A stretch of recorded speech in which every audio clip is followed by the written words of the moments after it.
إذا السماء انشقت وأذنت لربها وحقت وإذا الأرض مدت وألقت ما فيها وتخلت وأذنت لربها وحقت يا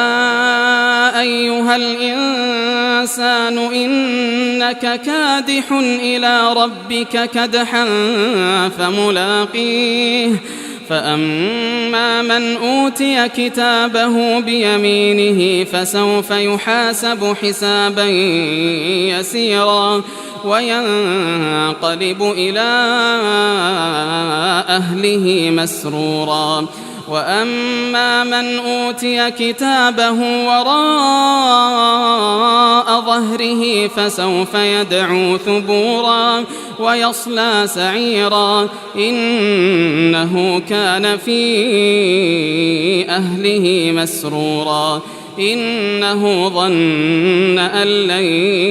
يحور بلى إن ربه كان به بصيرا فلا أقسم بالشفق والليل وما وسق والقمر إذا اتسق لتركبن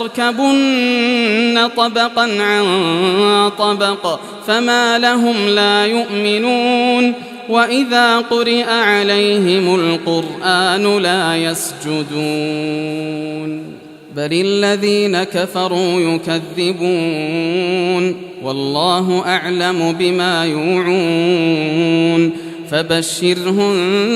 بعذاب أليم إلا الذين آمنوا وعملوا الصالحات لهم أجر غير ممنون.